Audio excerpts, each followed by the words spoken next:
অনেক দিন আগের কথা। এক গ্রামে বাস করত রামরতন চাটুর্যে নামে এক বড় ব্যবসায়ী। তার ছিল 3 ছেলে। বড় ছেলে রামরতন চাটুর্যে, মেজ ছেলে হরিহর চাটুর্যে আর ছোট ছেলের নাম অনন্তনাথ চাটুর্যে। বড় ছেলে আর মেজ ছেলে ছিল খুব হিংসুটে, কিন্তু ছোট ছেলে ছিল খুব সরল মনের।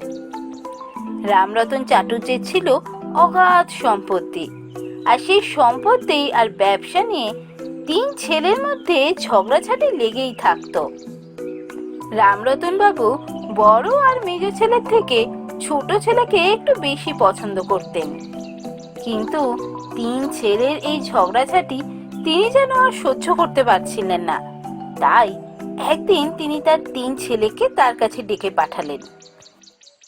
আজ তোমাদের তিনজনকে আমি এখানে ডেকেছি একটা বিশেষ কারণে। তোমরা তিনজনেই আমার অগাধ সম্পত্তি আর ব্যবসার কথা জানো, আর সেই নিয়ে তোমাদের মধ্যে অন্তর্দ্বন্দ্বের সীমা নেই। বিশেষ করে হরিহর আর মুরলীধর। তাই আমি আমার ব্যবসা আর আমার সম্পত্তির উত্তরাধিকার ঠিক করেছি। আমি জানি বাবা, তোমার ব্যবসা তুমি আমাকেই দিয়ে যাবে। এই ব্যবসা তুমি ছাড়া আর আমি তো একমাত্র দেখাশোনা করি। আর এখানে কেউ আছে যে তোমার ব্যবসা দেখাশোনা করে? হ্যাঁ, তোর কথাই আর কি। বাবা ব্যবসার অংশ একা তোকে কেন দিতে যাবে? আমিও আছি। আমি তো বাবার মেজো ছেলে। বাবা আমাকে কখনোই বঞ্চিত করবে না। করবেই তো। তুই আর ব্যবসা দেখবি, হ্যাঁ, দুদিনেই ব্যবসা লাটে উঠে যাবে। বাবার ব্যবসা আর সম্পত্তি যদি কেউ দেখভাল করতে পারে, সেটা সব থেকে ভালো আমিই করতে পারবো। বাবা সেটা খুব ভালোভাবেই জানে। দাদা, তোমরা এত ঝগড়া করছো কেন? বাবা তো কিছু বলবেন বলেই আমাদের ডেকে এনেছেন। তোমরা চুপ করো না, বাবাকে বলতে দাও। তোমাদের দ্বন্দ্ব যদি শেষ হয় তাহলে আমি কিছু বলবো। হ্যাঁ হ্যাঁ বাবা, আপনি বলুন, বলুন আপনি। আমার ব্যবসা এবং সম্পত্তির উত্তরাধিকার ঠিক করার আগে আমি তোমাদের তিনজনের কর্মদক্ষতা একবার যাচাই করে নিতে চাই। তাই আমি তোমাদের জন্য একটি পরীক্ষার আয়োজন করেছি। কি পরীক্ষা বাবা? আমি তোমাদের তিনজনকে 3 বছর সময় দিলাম। তোমরা এই বাড়ি থেকে বেরিয়ে কোনো রকম সাহায্য ছাড়া নিজের কর্মদক্ষতায় যা উপার্জন করে আনবে, আমি তার 10 গুণ তাকে দেবো। যাও, তোমাদের সময় শুরু হচ্ছে আজ থেকে। ঠিক 3 বছর পর আজকের দিনেই তোমরা আবার এখানে হাজির হবে। ঠিক আছে বাবা, আমি এক্ষুনি বেরিয়ে পড়ছি। বাবা, আমি আজ বিকালে বেরোবো। বাবা, আমার কিছু সময় দরকার। আমি কাল সকাল থেকে যাত্রা শুরু করব।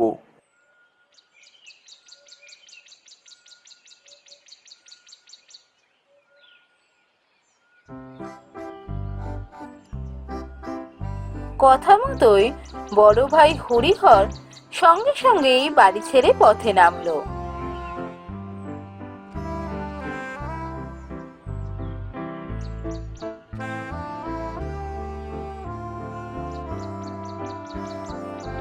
বেশ খানিকক্ষণ হাঁটার পর হঠাৎ, বাচ্চা, ও বাচ্চা, কোথায় যাচ্ছ?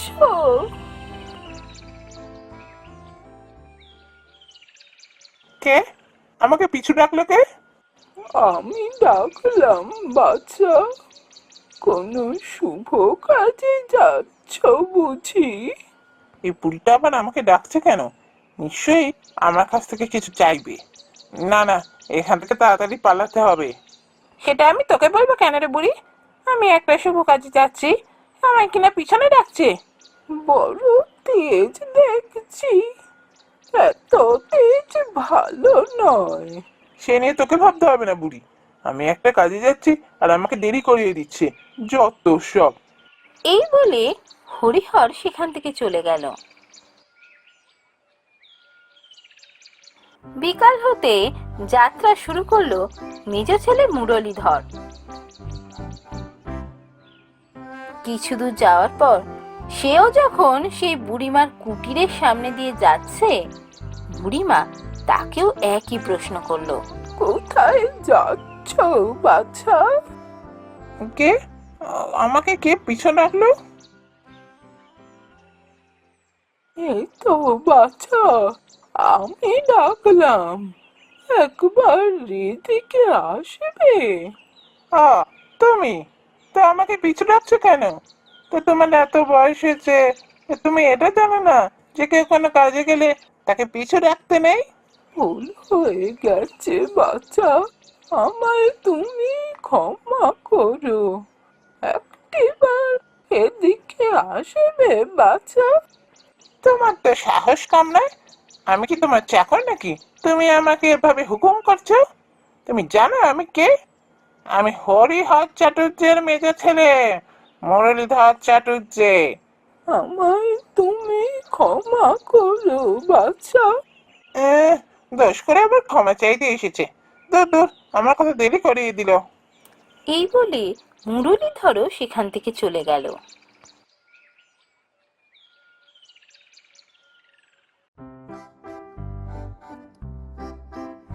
কথা মতোই পরের দিন সকালে ছোট ছেলে অনন্তনাথ বাড়ি ছেড়ে পথে নামলো। কিছুক্ষণ হাঁটার পর সে যখন সেই বুড়িমার কুটিরের সামনে এলো, বুড়িমা তাকেও একইভাবে ডাকলো। বাছা, ও বাছা, কোথায় যাচ্ছ?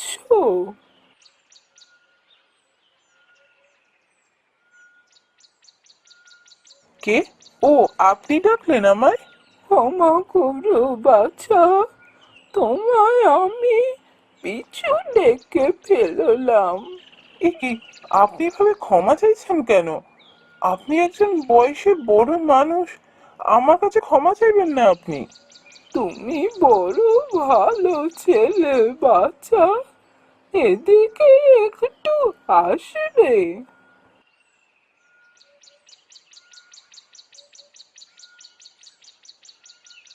বলুন, কি বলবেন? তুমি কি এই বাচ্চা, কোথায় যাচ্ছ? আমি অনন্তনাথ চাটুর্য। আমার বাবা হরিহর চাটুর্য আমাদের 3 ভাইকে একটা কাজ দিয়েছেন। এই একটা পরীক্ষা বলতে পারেন, আর সেই পরীক্ষার জন্যই আমি যাচ্ছি। কি পরীক্ষা বাচ্চা? আসলে বাবা আমাদের একটা পরীক্ষা দিয়েছেন। আমাদের 3 ভাইয়ের মধ্যে বাবার ব্যবসা সম্পত্তি নিয়ে খুব ঝগড়াঝাটি হয় তো, তাই বাবা বলেছেন আমাদের 3 জনকে 3টে বছর সময় দিয়েছেন। এই 3 বছরে আমরা যে যা নিয়ে ফিরবো, বাবা তার 10 গুণ আমাদের দেবেন। তা তুমি কি ঠিক করেছো বাচ্চা? না, সেভাবে এখনো কিছু ঠিক করে উঠতে পারিনি। দেখি কোথায় যাব, কি করব, কিছুই তো জানি না। শোনো বাচ্চা, তুমি যাই উপার্জন করবে তা একদিন না একদিন খরচ হয়ে শেষ হয়ে যাবে। শুধু এই পৃথিবীতে একটাই জিনিস আছে, যা খরচ করলে পরিমাণে বাড়ে। খরচ করলে পরিমাণে বাড়ে? আপনি কি শিক্ষার কথা বলছেন? ঠিক ধরেছ বাচ্চা, তুমি যদি শিক্ষা গ্রহণ করো তাহলে তা কখনো শেষ হবে না।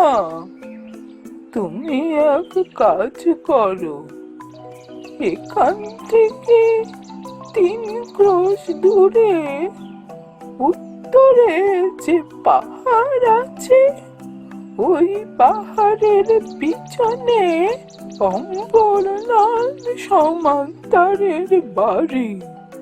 তুমি তার কাছে যাও, তোমার উপকার হবে। আপনি আমার অনেক বড় উপকার করলেন ঠাকুমা। আমি তাহলে এখন আসি। এই বলে অনন্তনাথ সেখান থেকে চলে গেল।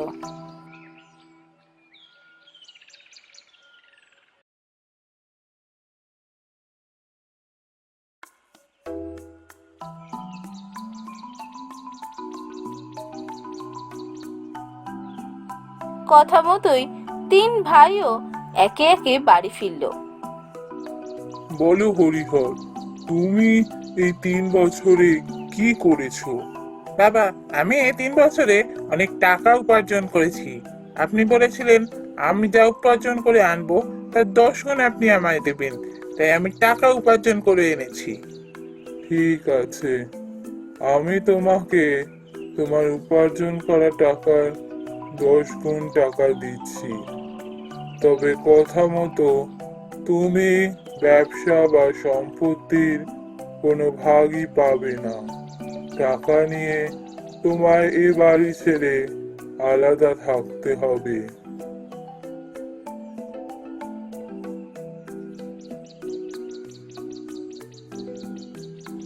এবার মুরলীধর, তুমি বলো, তুমি এই 3 বছরে কি করেছো? বাবা, আমি এই 3 বছরে অনেক জমি কিনেছি। আপনি বলেছিলেন আমি 3 বছরে যা নিয়ে আসবো আপনি তার 10 গুণ আমায় দেবেন। আমি জমি কিনে এনেছি, এই জমির 10 গুণ জমি আপনি আমায় দেবেন। ঠিক কথা, আমি তোমাকে তোমার জমির 10 গুণ জমি দিচ্ছি। তবে হরিহরের মতোই তোমাকেও এ বাড়ি ছেড়ে চলে যেতে হবে।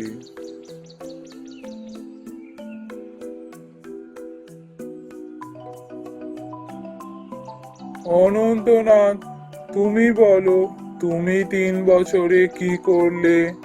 বাবা, আমি এই 3 বছরে জ্ঞান অর্জন করেছি কি করে একটা ব্যবসাকে সঠিক পথে চালনা করা যায়, কি করে সেই ব্যবসাকে বড় করা যায়। আমি এই সংক্রান্ত জ্ঞান অর্জন করেছি এই 3 বছরে। ঠিক আছে, তুমি যে জ্ঞান অর্জন করেছো, আরো জ্ঞান অর্জনের সুযোগ আমি তোমায় করে দেবো। আজ থেকে তুমি আমার সাথে আমার ব্যবসা দেখাশোনা করবে আর এই বাড়িতেই থাকবে। এরপর হরিহর আর মুরলীধর টাকা এবং জমি নিয়ে বাড়ি ত্যাগ করলো। আর অনন্তনাথ বাবার সাথেই ওই বাড়িতে থেকে বাবার ব্যবসা দেখাশোনা শুরু করলো।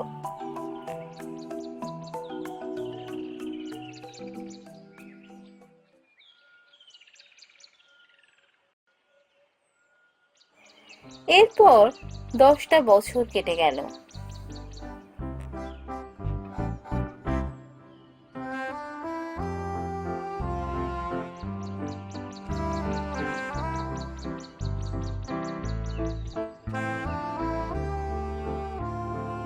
একদিন হঠাৎ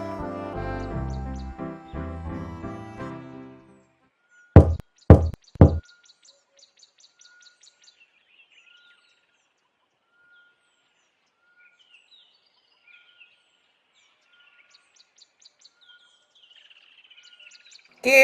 কাকে চাই? অনন্ত বাড়িতে আছে? ছোট কর্তা? হ্যাঁ, ছোট কর্তা বাড়িতে আছে। তা কি দরকার ছোট কর্তাকে? একটু অনন্তকে দেখুন না, ওর সাথে একটু কথা আছে। না না, ও ছোট কর্তাকে ডাকা যাবে না। কি দরকার লাগে বলুন। দরকারটা ওকেই বলবো, ও আমাদের খুব ভালোভাবে চেনে। একটু ওকে ডেকে দাও। কি আশ্চর্য লোক রে বাবা, কতবার করে বলছি ছোট কর্তাকে ডাকা যাবে না। আপনি কি দরকার বলুন তো। রতন, এই রতন, চেঁচামেচি করছিস কেন? কি হয়েছে? আরে বড়দা, মিস্তা, তোমরা এতদিন পর, আর তোমাদের একই অবস্থা হয়েছে। ভেতরে এসো।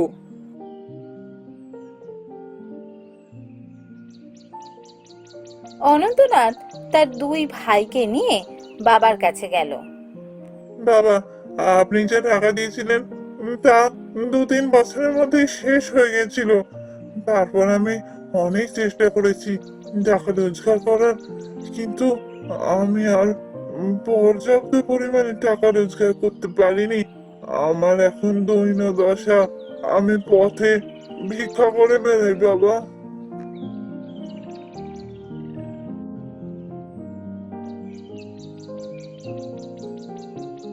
আমারও একই অবস্থা বাবা।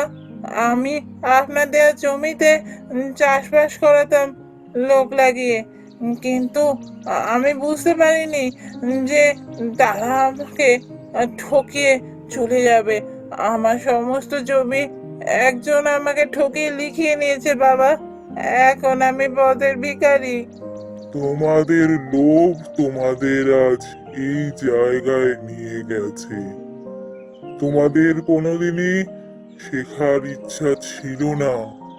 তোমাদের শুধু নজর ছিল আমার সম্পত্তি আর টাকার উপর।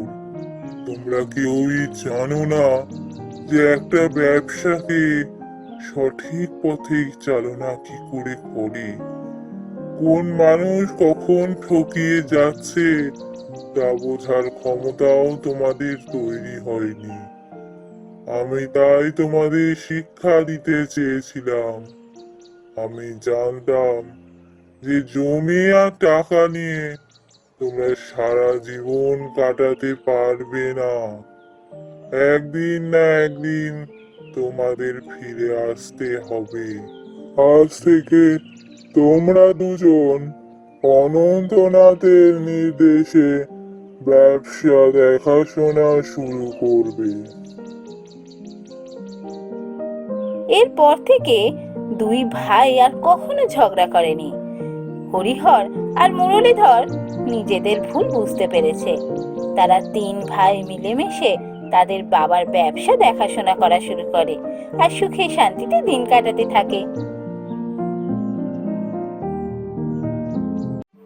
অনেক দিন আগের কথা, চন্দ্রগড় নামে এক রাজ্য ছিল। সেই রাজ্যের রাজা ছিলেন মহারাজ চন্দ্রপ্রতাপ।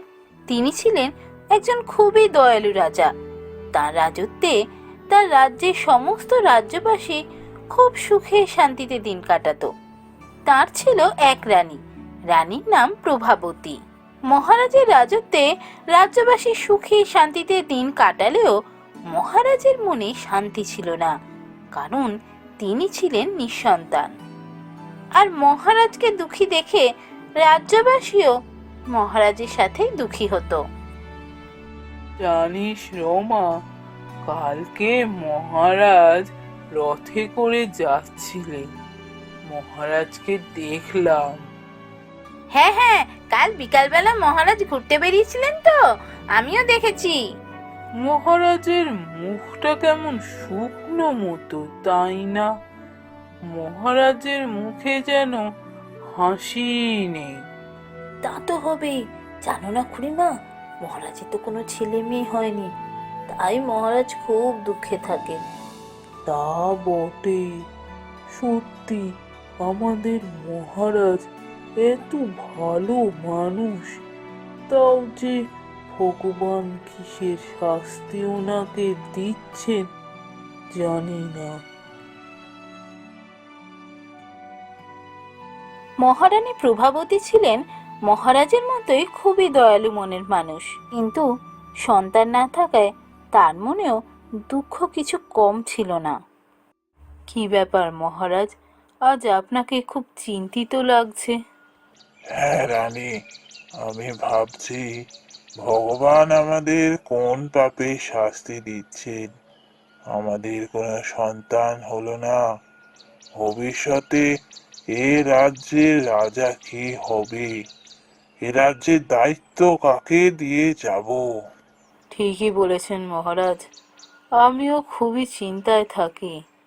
কি জানি ভগবান যে আমাদের কিসের শাস্তি দিচ্ছেন।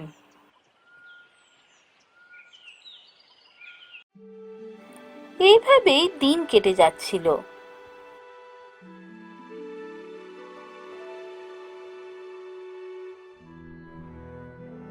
একদিন হঠাৎ মহারাজের দরবারে এসে হাজির হলেন এক সাধু বাবা।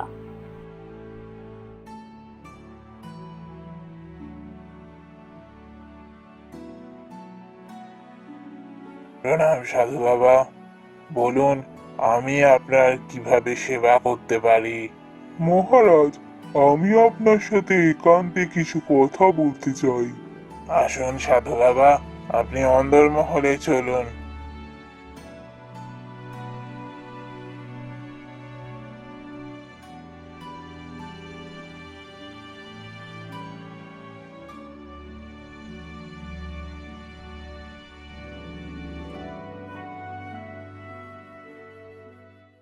আসন গ্রহণ করুন বাবা। বলুন সাধু বাবা, আপনি কি কথা বলতে চান?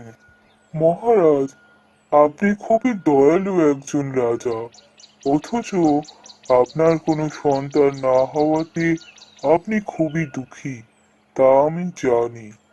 আপনার দুঃখে দিন শেষ করতেই আমি এখানে এসেছি। আমার দুঃখের দিন শেষ হবে তা কি করে বাবা? এই নিন মহারাজ, আমি এই ফলটা আপনাকে দিয়ে গেলাম। এই ফলটা মহারানীকে খেতে বলবেন। এই ফল খেলেই আপনার সন্তান হবে। তবে একটা কথা মনে রাখবেন, এই ফল ভোরবেলা সূর্য ওঠার আগে খেতে হবে।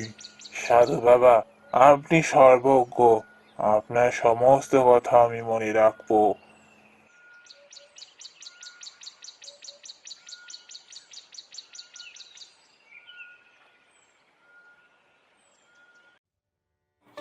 এরপরই মহারাজ মহারানীকে গিয়ে ওই ফলটা দিলেন। রানী, এই ফলটা তুমি খেও। এক সাধু বাবা এই ফল দিয়েছেন, এই ফল খেলে আমাদের সন্তান হবে। কিন্তু মহারাজ মহারানীকে এ কথা বলতে ভুলেই গেলেন যে ফলটা সূর্যোদয়ের আগে খেতে হবে।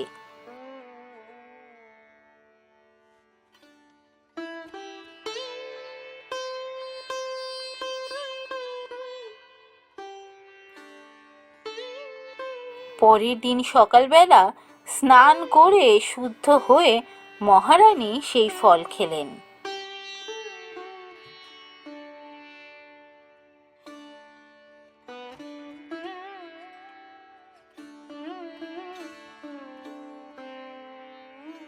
কিছুদিনের মধ্যেই মহারানীর এক কন্যা সন্তান হলো, কিন্তু তাকে দেখতে হলো বড়ই কুৎসিত। ফলে মহারাজ আর মহারানীর মনে আর এক দুশ্চিন্তা দানা বাঁধল। মহারানী, আমার ভুলেই আজ রাজকুমারীর এই অবস্থা।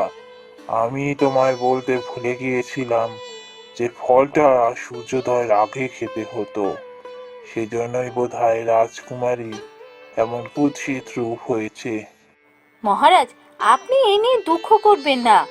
মানুষের রূপ আসল নয়, মানুষের মনটাই আসল। দেখবেন, রাজকুমারীকে দেখতে খারাপ হলে কি হবে, রাজকুমারী খুব ভালো মনের মানুষ হবে।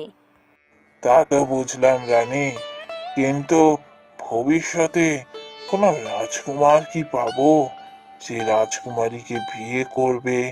জানি না কি হবে।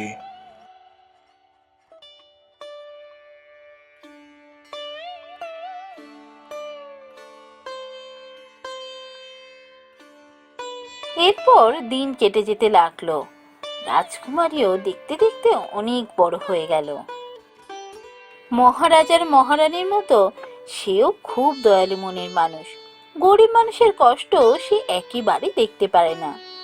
তবে কুৎসিত হওয়ার কারণে সে রাজমহলের বাইরে খুব বেশি যেত না। মাঝে মধ্যে নদীর পাড়ে ঘুরতে যেত। কিরে কমলা, আজকে তো রাস্তায় এত দেরি হলো কেন? আমায় ক্ষমা করবেন রাজকুমারী, আসলে আজকে... তুই আবার আমাকে আপনি করে বলছিস আর রাজকুমারী বলছিস? তোকে কতবার না বলেছি তুই আমায় দিদি বলবি? ছোট্টবেলা থেকে তোর সাথেই তো খেলা করে বড় হলাম, তুই আমার সব থেকে প্রিয় বন্ধু, আমার কাছের মানুষ। তুই আমাকে কখনো রাজকুমারী বলবি না। ভুল হয়ে গেছে, আর কখনো বলবো না। সত্যি দিদি, ছোটবেলা থেকে শুধু তুমি আমার সাথে খেলা করেই বড় হওনি, আমাদের কত বিপদ থেকে বাঁচিয়েছো। হয়েছে হয়েছে, তোর আসতে দেরি হলো কেন সেটা তো বল। জানো তো দিদি, আজ সকালে রমেন কাকা বাড়িতে এসেছিল, খুব কান্নাকাটি করছিল গো, তাই তো আমার আসতে একটু দেরি হয়ে গেল। কেন, কি হয়েছে? কান্নাকাটি করছেন কেন? রমেন কাকার মেয়ের বিয়ে ঠিক হয়েছে তো, কিন্তু রমেন কাকা তো খুব গরিব, মেয়ের বিয়ে কি করে দেবেন বুঝতে পারছেন না, তাই আজ এসে খুব কান্নাকাটি করছিলেন। সে কি? দাঁড়া একটু, আমি এক্ষুনি আসছি।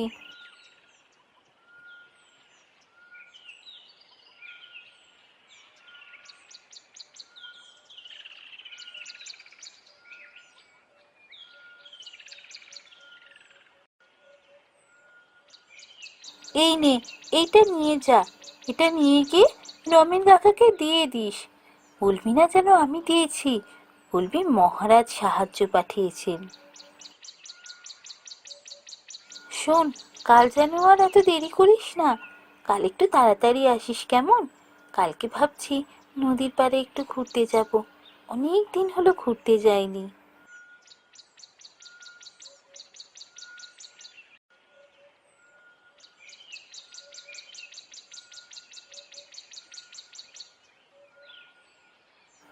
পরের দিন রাজকুমারী তার প্রিয় বন্ধুর সাথে নদীর পাড়ে ঘুরতে গেল। এমন সময়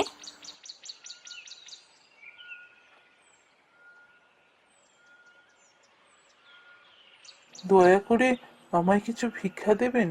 3 দিন ধরে আমি কিছু খাইনি।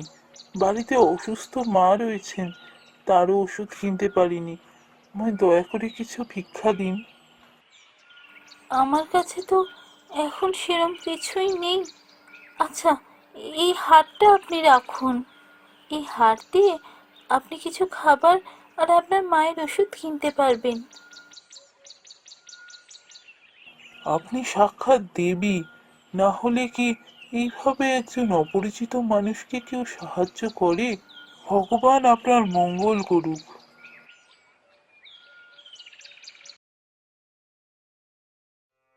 এর কিছুদিন পর রাজকুমারী যখন বাগানে ঘুরছেন, হঠাৎ, আমাকে কেউ বাঁচাও, আমি এখানে আটকে গেছি, আমায় সাহায্য করো, আমায় বাঁচাও। কি কথা বললো মনে হলো? রাজবাড়িতে এভাবে সাহায্য চাইছে কে? কই, কোথাও দেখতে পাচ্ছি না তো কাউকে। এই তো, আমি এখানে মাকড়সার জালে আটকে গেছি। আরে, এই তো একটা পিঁপড়ে মাকড়সার জালে আটকে গেছে।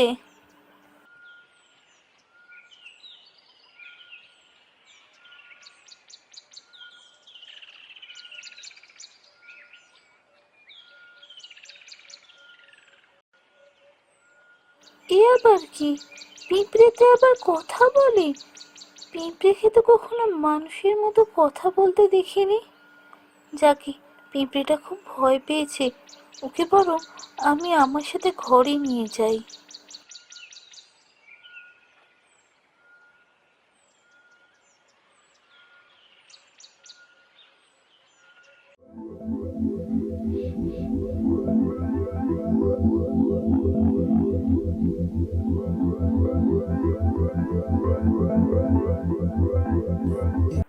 এ কি, এইসব কি হচ্ছে?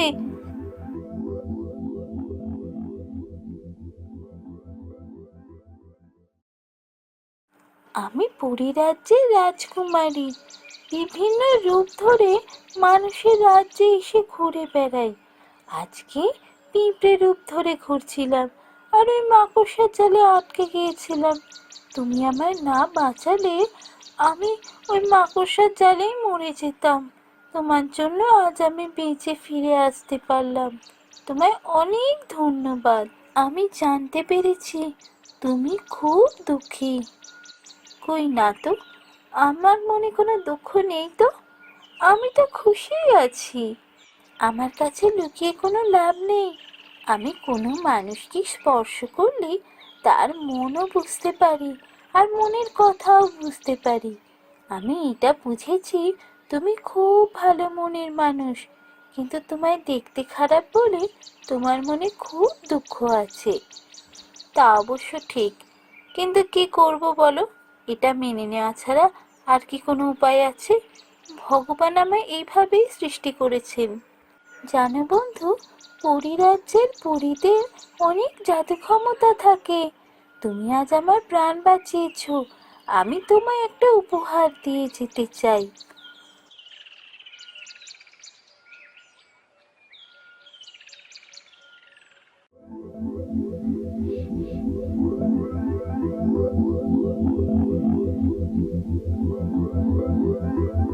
এ কি, এসব কি হয়ে গেল?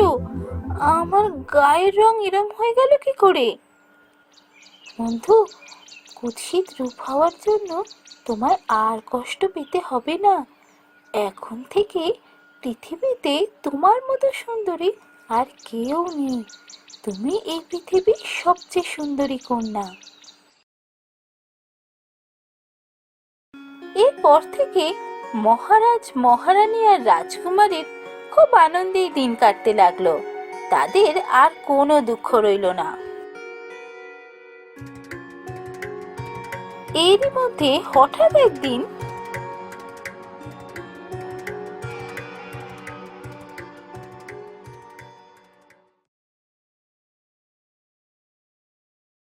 কে আপনি? এখানে কি জন্য এসেছেন? মহারাজ, আমি মদ্রদেশের রাজকুমার। আমি আপনার কন্যাকে বিবাহ করতে চাই। আপনি কি রাজকুমারীকে দেখেছেন কখনো? আপনি রাজকুমারীকে চেনেন? হ্যাঁ মহারাজ, আমি রাজকুমারীকে চিনি। আমি জানি উনি কুৎসিত দেখতে হলেও ওনার মন খুবই সরল এবং খুবই দয়ালু মনের মানুষ। তাই আমি ওনাকে বিবাহ করতে চাই।